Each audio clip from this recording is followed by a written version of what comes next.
I'll say it, way back then, there were 17 rounds in the NFL draft. Nobody selected the safety. Tiny Ouachita Baptist University in Arkansas,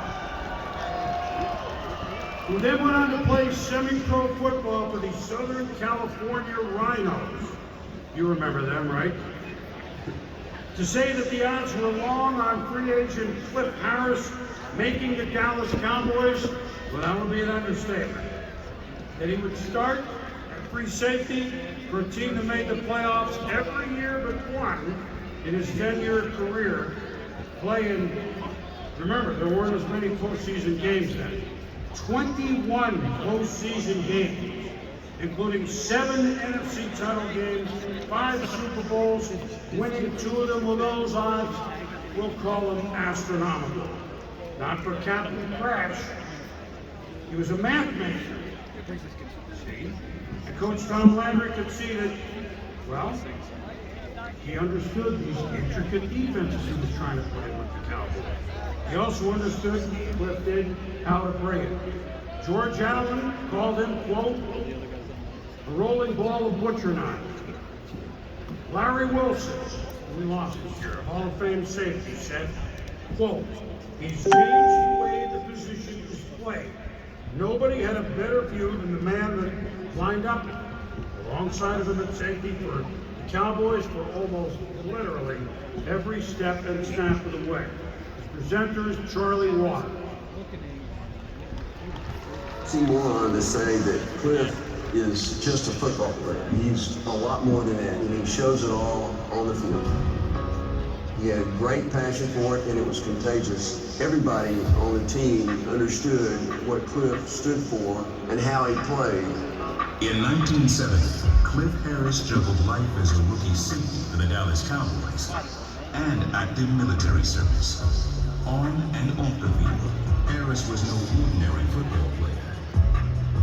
It was a Gilbert genius that brought Cliff Harris to the Cowboys. He was from a small college, Ouachita Baptist College in Arkadelphia, Arkansas, and this guy's got a chance to make it in the NFL, and he makes it, and he makes it with an exclamation point. He ended up being one of the best free safeties in the history of the game. With 29 career interceptions and 6 straight Pro Bowls, Harris left his imprint on a game and changed the way it was played.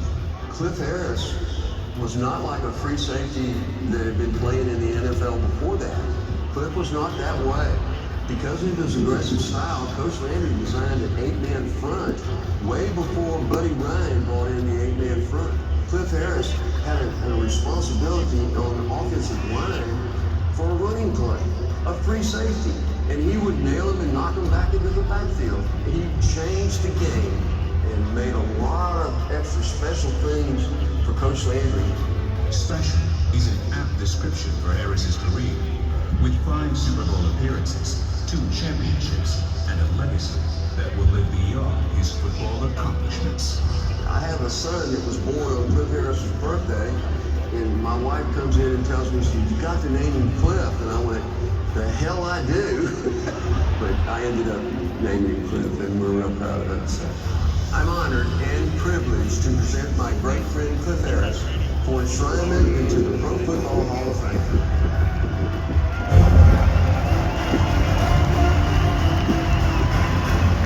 Ladies and gentlemen, presenting Cliff Harris for enshrinement into the Pro Football Hall of Fame, Charlie Waters.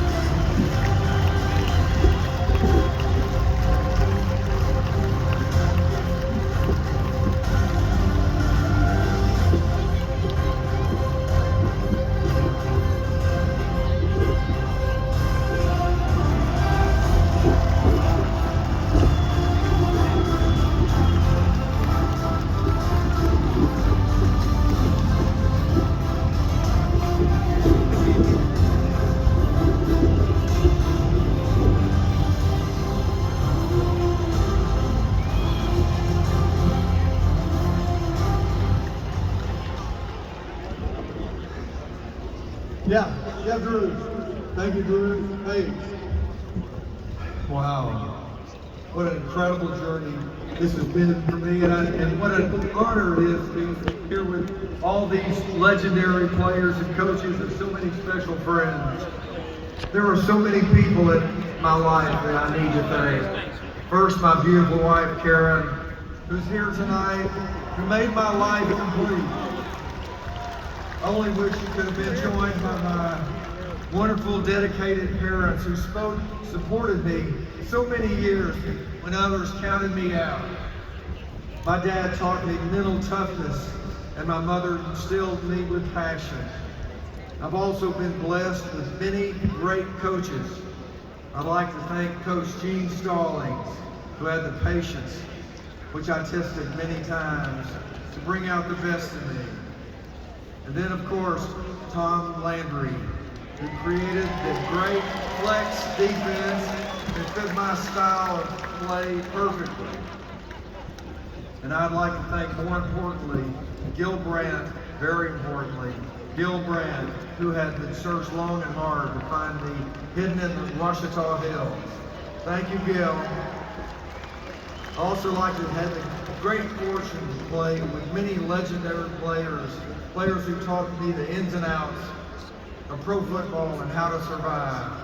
Players like Leroy Jordan, Mel Renfro, Cornell Green, and Bob Lilly, and of course my longtime friend and fellow safety, Charlie Waters.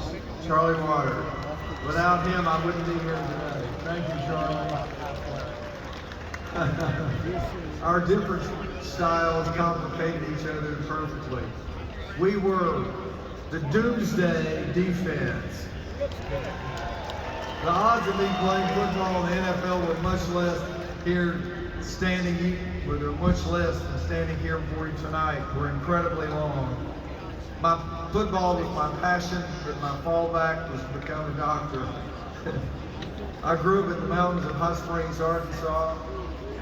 My junior year, I was in high school. I was a second string junior varsity quarterback.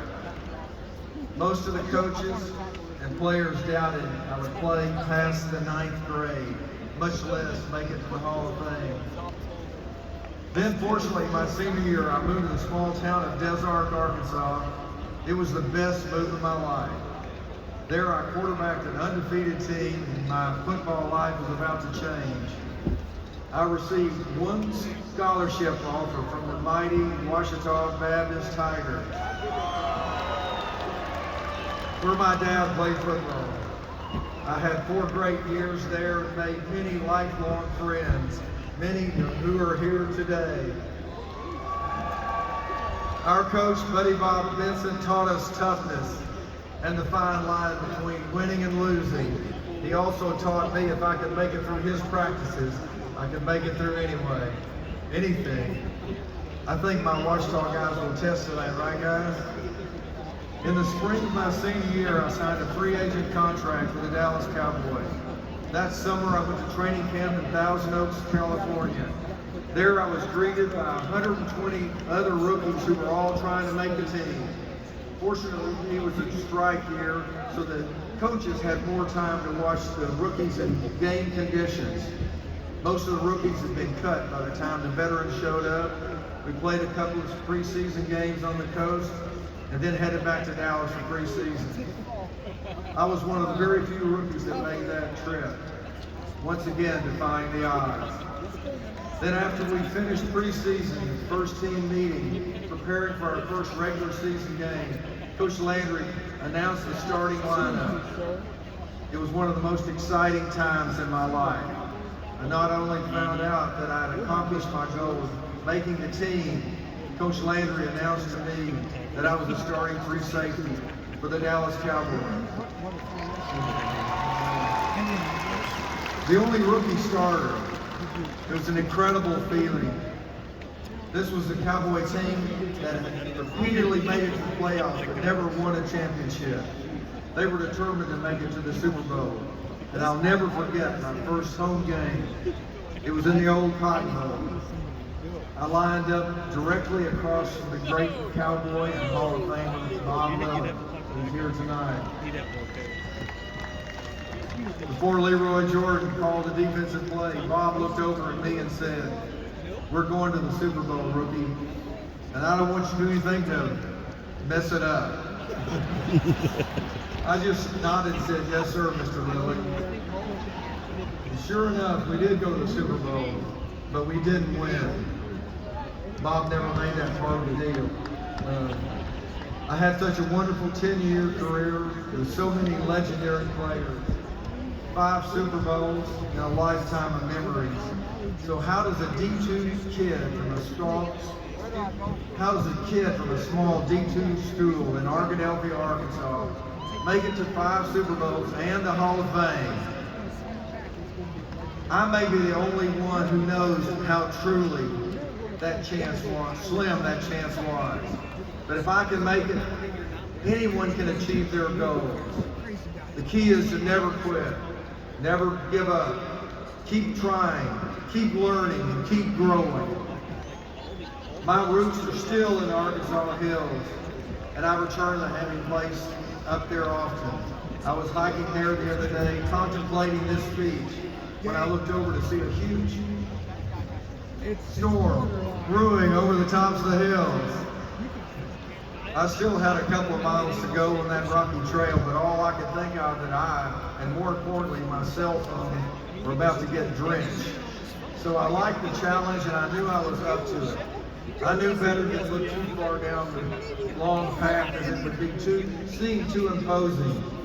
Rather than that, I just put my head down, made sure that I made it past every rock without stumbling. I realized that was a metaphor for my life. I've never taken anything for granted. I've never looked too far down the road. I've stayed in the moment, focused on that rock right in front of me. I did trip on a rock or two that day, just as I have in my life. But I didn't get discouraged. I got right back up and pushed even harder. I took one step at a time, avoided one rock at a time. Before you know it, I'd achieved the goal. One last thing has been vitally important to me. It is my faith in God. I've had good fortune in my life, but God has always been in control. God gives us the freedom to choose our challenges and how we'll face these challenges and opportunities in our lives. You really have to believe in yourself and trust that God will be with you. I like what Proverbs 3 says, "Trust in the Lord with all your heart and lean not on your own understanding. In all your ways acknowledge Him, and He will make straight your path." So keep a steady pace. Remember that you're the only one who drives your train. If you trust in God and make the right choices, you will succeed. You'll make it to your own Hall of Fame, whatever that might be. Thank you.